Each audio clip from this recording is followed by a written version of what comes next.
بسم اللہ الرحمن الرحیم وعن ابن مسعود رضی اللہ تعالی عنہ ان رسول اللہ صلی اللہ علیہ وسلم قال ضرب اللہ مثلا صراطا مستقیما وعلى جنبی الصراط سوران فیہما ابواب مفتحۃ وعلى الابواب ستور مرخاة وعند رأس الصراط داع يقول استقيموا على الصراط ولا تعوجوا وفوق ذلك داع يدعو كلما هم عبد أن يفتح شيئا من تلك الأبواب قال ويحك لا تفتحه فإنك إن تفتحه تلجه الى آخر الحدیث او کما قال علیہ الصلاۃ والسلام۔ حضرت عبداللہ ابن مسعود رضی اللہ تعالی عنہ ارشاد فرماتے ہیں کہ رسول اکرم صلی اللہ تعالی وسلم نے ارشاد فرمایا کہ اللہ تبارک تعالی نے سیدھے راستے کی ایک مثال ذکر فرمائی ہے۔ سیدھے راستے سے مراد اسلام ہے، اور اس طرح سے ایک سیدھے راستے کی مثال دی ہے کہ سمجھو کہ ایک سیدھا راستہ ہو، وعن جنبی الصراط سوران، اور اس سیدھے راستے کی دونوں جانب دیواریں ہوں، چار دیواری ہو، بیچ سے ایک راستہ جا رہا ہو، دونوں جانب دیواریں ہوں، اور ان دونوں دیواروں کے اندر جگہ جگہ دروازے کھلے ہوئے ہوں، اور ان دروازوں کے اوپر پرد لٹکے ہوئے ہوں، اور جہاں سے وہ راستہ شروع ہو رہا ہو وہاں ایک پکارنے والا یہ کہہ رہا ہو کہ سیدھے سیدھے چلنا، دائیں بائیں نہ ہونا، ٹیڑھے پن کو نہ اختیار کرنا، اور پھر اس پکارنے والے کے بعد ایک اور بھی پکارنے والا ہے۔ جب بھی بندہ ان دروازوں میں سے کسی دروازے کے قریب جاتا ہے اور اسے کھولنے کی کوشش کرتا ہے تو وہ پکارنے والا یہ کہتا ہے کہ خیال کر اس دروازے کو نہ چھیڑنا، اسے نہ کھولنا، اگر تو نے کھول دیا تو داخل ہو جاؤ گی۔ پھر سمجھاتا ہوں، یہ عرض کیا رسول پاک صلی اللہ علیہ وسلم نے کہ سمجھو کہ ایک سیدھا راستہ ہو اور اس کے دائیں اور بائیں دو دیواریں ہوں، اور ان دیواروں کے اندر دروازے بنے ہوئے ہوں، اور ان دروازوں کے اوپر پردے لٹکے ہوئے ہوں، اور جب آدمی اس راستے میں چلے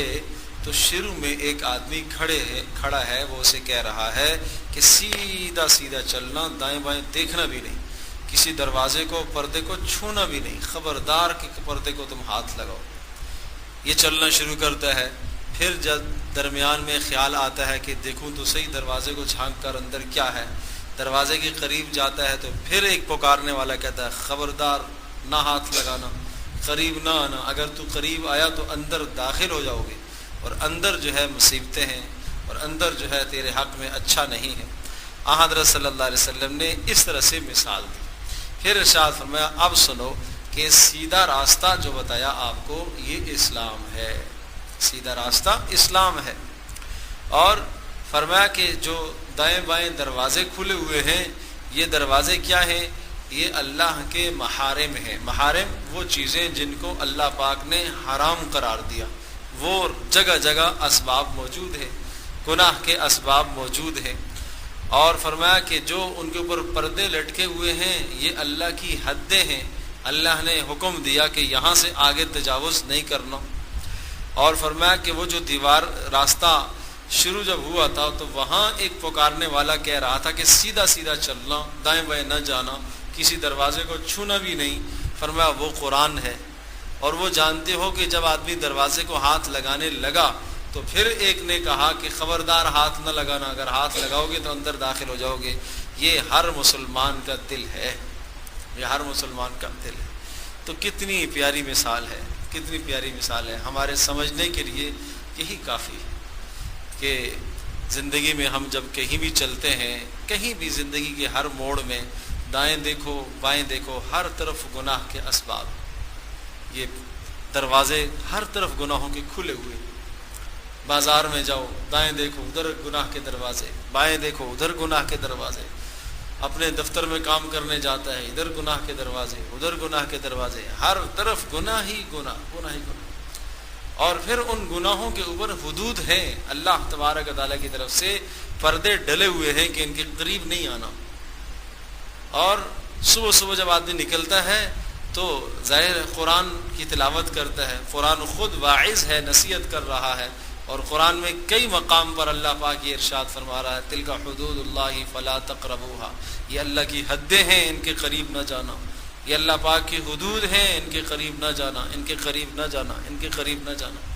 پھر دن کو جب آدمی ان گناہوں کے قریب جاتا ہے تو آدمی کے دل میں خیال آتا ہے کہ نہیں کرنا چاہیے، نہیں کرنا چاہیے۔ یہ فرمایا تمہارے دل میں بھی ایک واعظ ہے، ایک نصیحت کرنے والا ہے، اس کی بھی قدر کرو۔ یہ اندر کا وہ احساس ہے جو انسان کو گناہ سے روکتا ہے۔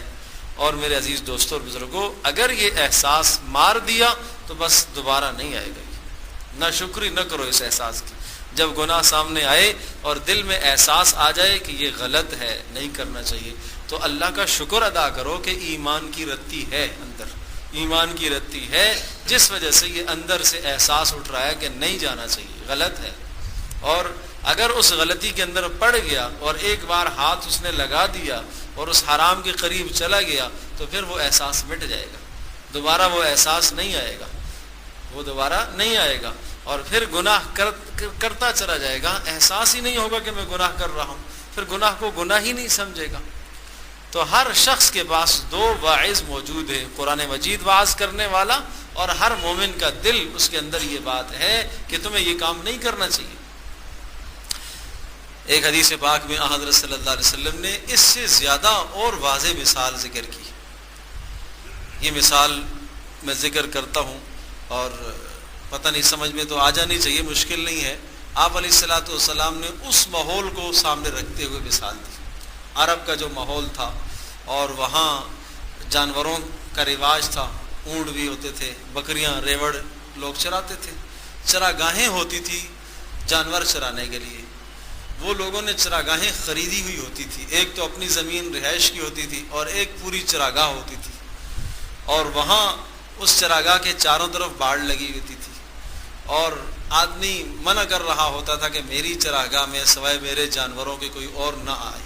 کوئی اور جانور داخل نہ کرے، اور اگر کوئی اور آدمی اپنا جانور داخل کر دیتا، چرانے کے لیے بھیج دیتا اس کو، یا وہاں چھوڑ کے آ جاتا، یا چراگاہ کے قریب چھوڑتا، تو جانور تو اندر داخل ہو جاتا۔ جب جانور اندر داخل ہو جاتا تو اس سے لڑائیاں شروع ہو جاتی تھی، اور ایک زمانے تک لڑائیاں اور جنگیں چلتی تھی۔ تو یہ منع ہوتا تھا کہ کسی کی چراگاہ کے پاس جانور نہ چراؤ، اس لیے کہ جانور تو جانور ہے، تو چلا جائے گا۔ اب سمجھو، اس مثال کو اس لیے ذکر کیا، رسول پاک صلی اللہ علیہ وسلم نے یہ ارشاد فرمایا کہ سمجھ لو کہ اللہ تبارک و تعالیٰ کی بھی ایک چراگاہ ہے۔ یہ دین اسلام ایک اللہ پاک نے ایک باڑ لگائی ہے، اور اس میں کچھ چیزیں اللہ اپنے حرام قرار دی ہیں کہ یہ جو حرام ہے نا، یہ چراگاہیں ہیں، ان کے قریب تم نہیں جانا۔ اگر تم اپنے نفس کو قریب لے جاؤ گے تو ہمارا نفس بھی حیوانوں کی طرح ہے، جانوروں کی طرح ہے۔ جب ہم اس حرام کے قریب جائیں گے، جس طرح سے جانور حرام اس چراگاہ کے قریب جاتا ہے تو قریب ہے کہ اس کے اندر داخل ہو جائے اور اندر جا کر چر لے، اور پھر نقصان ہوگا۔ اسی طرح سے اگر ہم اپنے نفس کو گناہ کے قریب لے جائیں گے، ہمارا شریر نفس اس گناہ سے پھر نہیں بچ سکتا، ممکن ہے کہ آدمی گناہ کے اندر پڑ جائے۔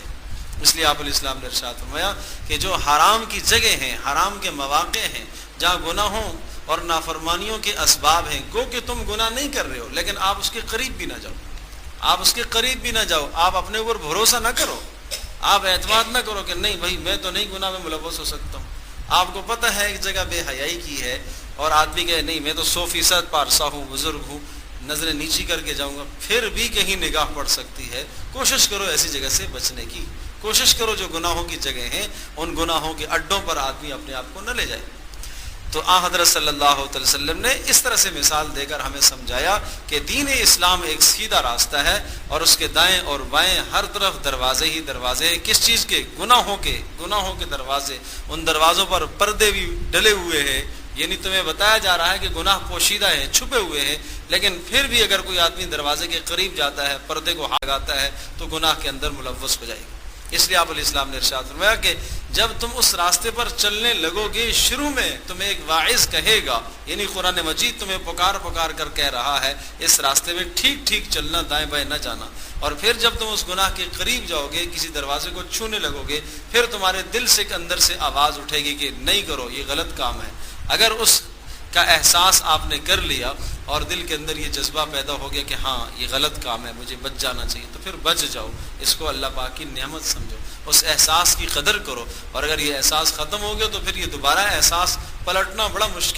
مشکل ہے۔ تو اس لیے